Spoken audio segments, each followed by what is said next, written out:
Welcome to the PLZ Prem Preview. I'm Gabriel Antoniazzi, joined by Peter Martin. We're here to look at another action-packed weekend of Premier League football. But first of all, we've got to quickly go over the Europa League. The three English teams that are through to the last 16 found out their opponents after the draw at midday. Manchester United will be taking on AC Milan. Arsenal face Olympiacos, their conquerors at the same stage last season, whilst Tottenham Hotspur will be facing Dinamo Zagreb. We'll start with Manchester United against AC Milan. Peter, it takes me back to the days when I was a boy. You remember Kaká destroying United at Old Trafford. It's not going to be quite the same this time round, but it's a cracking fixture nonetheless. Yeah, absolutely. I can still see him heading the ball and then running away from the two United players and dispatching it into the back of the net. No, they're not quite that calibre, to be perfectly honest with you, but they are one of the teams that you would reckon would be in the mix to try and win the Europa League. This is an interesting one. It's the return of Zlatan. He is a phenomenon at his age, and it's amazing to see his scoring goal at 30 plus and the goals that he scored before he got to 30. It's incredible that in the second part of his career, he is banging in the goals, and he will be a threat to United. There's no doubt about that. But listen, the winner of this game might be the winner of the Europa League. Yeah, I'm sure if Zlatan scores at Old Trafford, he'll have a celebration or two up his sleeve. United got through courtesy of a 0-0 draw against Real Sociedad last night. They'd, of course, won 4-0 in the away leg. So quite comfortable for Ole Gunnar Solskjaer. Here's what he made of last night's result. Of course, we wanted to get players through unscathed. I felt the first 10-15 minutes were a bit slow. Then I thought we played some very good stuff in the first half. And second half, not great with the ball, but solid at the back, good defending, and kept them away from our goal. I think it just proves how good the performance was last week, the 4-0 win. They'll be absolutely looking forward to that AC Milan. I can't wait for it myself. But first of all, for United and Solskjaer, it's Chelsea at the weekend. It's a huge fixture.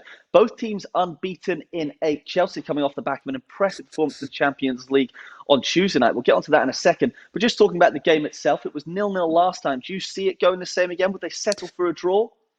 I think it's going to be tight. I think this is the time when you really have to make the push towards making sure you're in that top 4. United 10 points behind City. It's a huge couple of weeks coming up for Manchester United. If they could somehow get a draw in this one or come away with all 3 points, I think they really would have a humdinger of a game against Manchester City coming up. And I think if United want to keep this title race alive, then they've got to try and win this one against Chelsea. But I'm not sure they're capable of doing that. They've got 4 injury worries, of course. I like Cavani. I think he's a good player. McTominay as well. Donny van der Beek. Paul Pogba won't be there. So I think United would be happy to get away with a draw, but I have a sneaky suspicion on this one, Gabriel, because of Tuchel and the way they're going at the moment. I mean, the next games for Chelsea will determine where they're going to finish in the top 4. They've got United, Liverpool, Everton and Leeds. So I fancy Chelsea to sneak this by the odd goal. Yeah, I'm not going for an exciting one, unfortunately. 0-0 again for me. I can just remember that game in November. Frank Lampard, it was an absolute bore draw. He quite often went for that tight approach in the big games. And we've seen Tuchel be very impressive with the Chelsea backline because they were so leaky when Lampard left. I'm going for 0-0. Sorry to disappoint everyone out there. I'm going to be watching it, so I hope it's not 0-0, but I just think it will be. Let's talk about Chelsea briefly. Tuesday night, what did you make of their performance? Atletico Madrid, I've seen quite a bit of them in La Liga this season, and I've really been impressed with them. And Chelsea completely nullified them, beating them 1-0 away from home. Yeah, absolutely. But I think to their eternal credit, Chelsea now have stopped losing goals at the back end. They're a bit more dogged in their approach to it. There's no real flair or flamboyance to them. Even with Frank Lampard, that was a problem. I think that's something that'll be interesting to see, the type of player that Thomas Tuchel signs. But nevertheless, if you look at the squad they have, they've got quality. So he's organised them better. They're not losing the goals and they're making it difficult for any team to beat them. And of course, Giroud with that overhead kick. It was the goal of the midweek games in Europe for me. It was absolutely top drawer. We had to wait a while to find out if it was going to be legally allowed to stand. But in the end, top drawer. And I think Chelsea just sneaking it for me by a 1-0. Yeah, well, when you said there no flamboyance in the Chelsea team, I thought, hang on, did you see Giroud's goal on Tuesday night? He's just capable of that moment of magic, isn't he? He's so underrated, Giroud. Oh, I remember when he was at Arsenal, they should have never sold him to Chelsea, by the way. But people used to give him stick and say he doesn't score enough, he doesn't do enough. But he is delivering again and again for Chelsea on the biggest stage. He scored 4 goals in the group stages against Sevilla as well. So I wouldn't put anything past them. And they're starting to get that feel as well. When Di Matteo came in halfway through a season, they went on to win the Champions League, even though no one fancied them. I'm starting to see a bit of that with Chelsea, and I think they'll be in the quarterfinals. So that is the headline of the Premier League weekend's fixtures, but there's plenty more. Another cracker is Leicester against Arsenal. We can see all of the big matches here, but let's talk about the Gunners against the Foxes, two teams who were playing in last night's Europa League. Arsenal coming from behind to beat Benfica. God, they always make it hard for themselves, the Gunners in Europe. But it was 3-2, Pierre-Emerick Aubameyang with a double. But the star of the show, again, was Bukayo Saka, 2 assists. And Kieran Tierney, he scored the second. Ham, I know you are a massive fan of those two, Peter. Yeah, absolutely, because I think Saka's got that lovely little shift. He's got a trick where he can actually open up a defence, and of course he can chip in there with the odd goal as well. But I like the fact that he picks out his man. It's not just sometimes an aimless cross into the box. He looks, thinks about it, and in the end, Aubameyang, he couldn't miss the one he laid on his head. Over and above that, Kieran Tierney on the side is just a leader. He's the Arsenal captain for me over the next decade.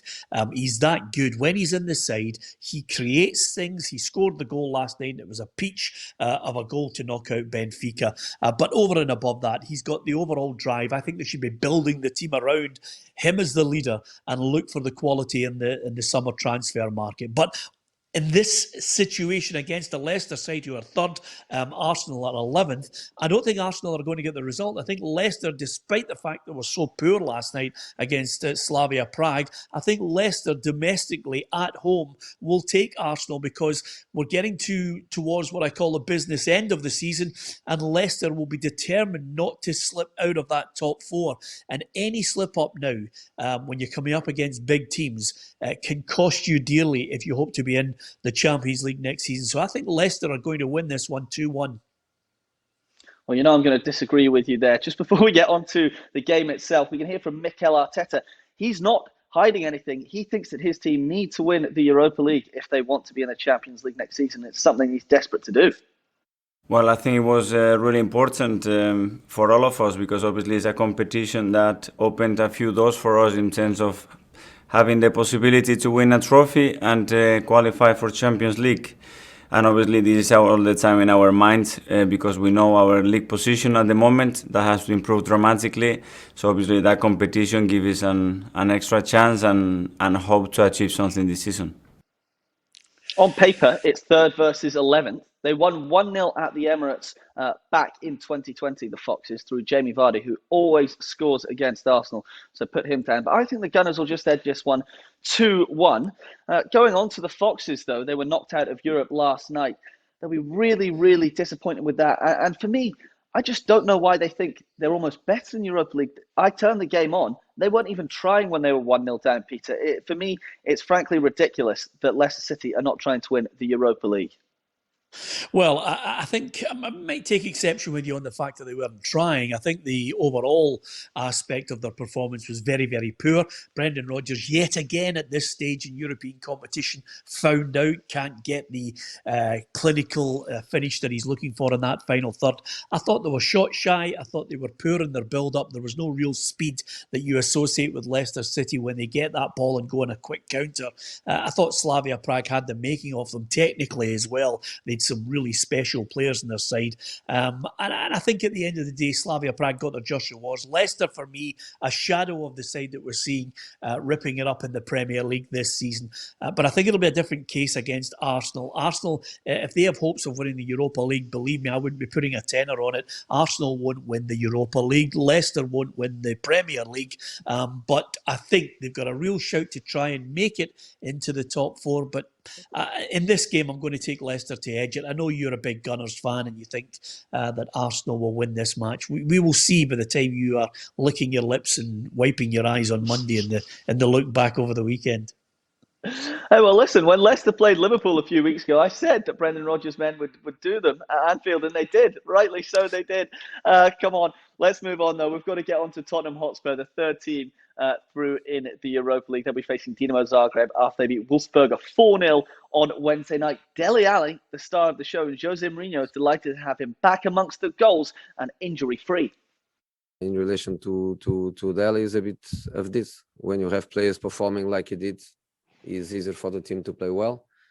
And when the team plays well globally, it's also easy for players to perform well individually. I'm happy with him. Difficult period. Sometimes small injuries in accumulation are more difficult than a big injury where after a few weeks or months you are back. Small injuries are not good, mentally are not good. Players getting disappointed. Can Dele Alli be a big player for Spurs going forward, Peter? Absolutely. How Spurs are not challenging for the league title absolutely escapes me. But, Jose Mourinho just kind of a brushing it off there as small injuries. Dele Alli was almost sold. That's where we are with this player, one of the real talents for England and for Tottenham when he's on his game. Whether it's attitude, whether it's his attitude in training or out on the pitch, if he's not playing, who knows? But whatever happened, suddenly he's realised that he's got a chance to go and impress there for Tottenham. How can you not be in the top four in England when you have Gareth Bale scoring goals for fun, looking every inch the world-class player we know he is, Dele Alli looking like class, Son, Kane? You're telling me they shouldn't be in the top four? Tottenham should be there. I just think this season, I cannot believe that they haven't been able to challenge. That disappointment of losing last week to West Ham, of course, the win over Zagreb, as we all expected, was comfortable enough. But this match, I think Tottenham will dismantle Burnley by a good 2 or 3 goals. I mean, 1 win in 7 games for Burnley. If Bale doesn't get on the score sheet, Ali, Son and Kane, I'll be gobsmacked. Yeah, I'm going 4-0 as well. I can just see Spurs starting to turn on the style at this point in the season. Another team who have been turning on the style for the whole year is Manchester City. They made it a record-breaking 19 wins in a row midweek. I feel like this is all we talk about. They just keep winning every game. I don't know if you saw the game on Wednesday night. I was absolutely fascinated by it. It was a 2-0 win over Borussia Mönchengladbach away from home. João Cancelo, playing left back, created both goals. Now, Pep Guardiola has done it again. He's invented a new position. He plays left back when they're in defence, and then he plays on the wing. He plays attacking midfield. He plays holding midfield. I don't know how Guardiola does it. I don't know how Cancelo do it, but it's magnificent. Yeah, absolutely. Listen, this is something we've talked about over the last couple of weeks. Can Man City win everything? The answer is emphatically yes, they can. Will they? That's another matter. One-off games in the Cup, that can obviously put paid to any hopes of a treble domestically or even the quadruple. But they are looking good. Aguero could make his first return since, January of last year. It's been such a long time since Aguero pulled on a Man City top. If he's back in there, if he's back at full form as they head to the real tough end of the season, where those games that mean something are coming thick and fast for them, then I think it's going to take some team to stop Manchester City. Again, away from home, they look formidable. They're now up against a West Ham side who really are in form. I mean, if you want to play a team that's had 7 Premier League wins and 9 in 2021, this is the form team to play against. West Ham, it's going to be interesting, the two of them coming up against each other. But then again, all I would say to you is it's at the Etihad. Man City will win this one with a couple of goals to spare. I'm sorry to say that about David Moyes and West Ham, because I'm a huge fan of what Moyes is capable of as a manager, and the Hammers have been brilliant this season. But I'm looking at it, they're now unbeaten in 26 games in all competitions, Manchester City, and I wonder if anybody's going to take any points off them in the league all the way to the end now. Doesn't seem like it at all. I'm going 2-0 Manchester City. João Cancelo for a double. Why not? He'll be playing up front no matter where you put him on the team sheet. The final game we've got to go through is Liverpool. They're against Sheffield United away from home. And I think, a sign of the times. Liverpool at the bottom of the billing. They used to be at the top. Jordan Henderson, he's out for 10 weeks. the Liverpool captain. He's just had groin surgery. He will be back at the start of May. He'll be able to play in the Euros, or if Liverpool do get through in the Champions League to the latter stages. But Liverpool, it's a real struggle at the moment. 2-0 against Everton was their last game on Saturday night. And I must say, when I saw that penalty go in to make it 2-0, I had a big grin on my face. Yeah, I thought you obviously, I tipped last week Liverpool to win the game. I thought you might be smiling about it. But to be perfectly honest with you, Henderson is just the tip of the iceberg of the misery. February is a month to forget. I don't think Liverpool managed to win in the league there. They only got one victory, and that was against Leipzig. So it was a month to forget. And at the tail end here, they're going to get the huge pick-me-up of playing Sheffield United. 1 win in 5 for United. So I think Liverpool will get the confidence booster they need. But look at the side now. That's Henderson out. And I'm glad you are quite confident that you think he's going to make the Euros. I think it's going to be a race against time for him to make the Euros for England. But he's out, Gomez out, Matip out, Van Dijk out. These are the long-term injuries. And up front, apart from Mo Salah, who's really been flying the flag, you would need Mane and Firmino to start chipping in with more goals, and the midfielders as well. But it's a shadow of the side that won the title last season. But they'll have more than enough, surely, to beat Sheffield United and end this miserable month. Yeah, you'd hope so. I'm going 2-0 for Liverpool. Mo Salah with both of the goals. Right, that's all we've got time for. Just before we go, we can have a look at the full Premier League table, where Liverpool are, just above Everton, although the Toffees have a game in hand on them. Manchester City, of course, 10 points clear at the top as well. Thank you very much for joining us at home. Thank you for all of your comments, predictions, all of your thoughts. Don't forget to tune in on Monday. I'll be back with the Premier League roundup. And myself and Peter will be here at the same time next Friday to preview all of the weekend action in 7 days' time. Once again, from myself and Peter Martin, thanks for watching.